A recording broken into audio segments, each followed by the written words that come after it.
उन्होंने जाकर के कहा मंत्रियों से कि जाकर राजा से कह दो कि ऋषि मिलने आए। उनके द्वारपालों ने कहा महाराज राजा के सोने का वक्त है। अरे कहा जाके बता दो कि अब सोने का वक्त नहीं, ये जागने का वक्त है। राजा से बता दो कि अब सोना नहीं है, अब जागो क्योंकि 7 दिन शेष है तुम्हारी मौत की। ऋषिवर पहुंचे, राजा जाग ही रहे थे। बोले राजा नींद नहीं आ रही। बोले प्रभु पता नहीं क्या हो रहा है, मुझे नींद नहीं आ रही, मैं सो नहीं पा रहा हूँ, श्राप हो गया है 7 दिन के लिए। चरण पकड़ लिए। गुरुदेव मुझे क्या करना होगा? क्या बस कुछ नहीं, अब तुम किसी तरह से सत्संग करो, कोई उपाय सोचो, 7वें दिन तुम्हारी तलखट से मौत हो। नहीं बच सकता, क्या किसी तरह नहीं बच सकते। वो तुरंत क्या किया, जाकर के यमुन गंगा जी घाट पहुंचे और जाकर नारायण को क्या किया, नारायणं कथितं मम प्राण रक्षकं यमयात यमं रहितं त्वां शरणं व्रतः। प्रभु रक्षा करो, हे भगवान रक्षा करो, कहा जाओ।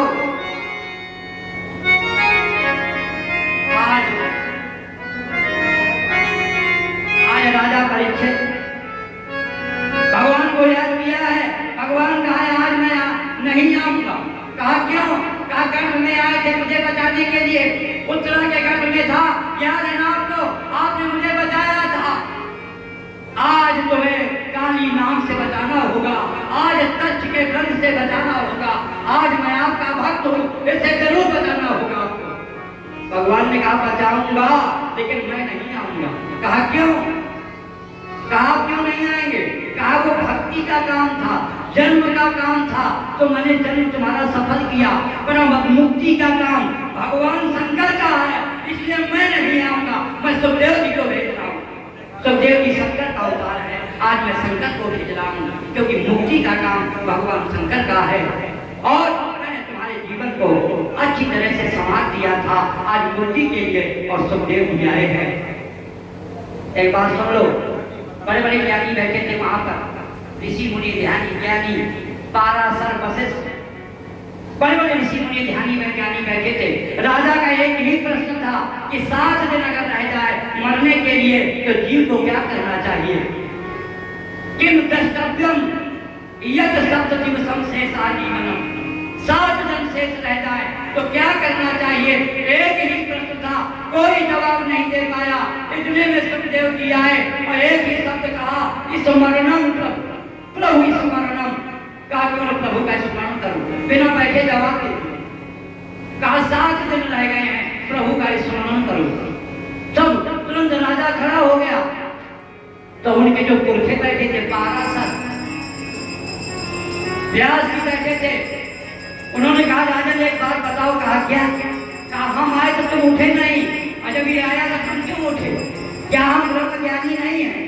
बोले आप ब्रह्म ज्ञानी तो है, तो ब्रह्म लीन नहीं है, ये आपका बेटा ब्रह्म लीन है।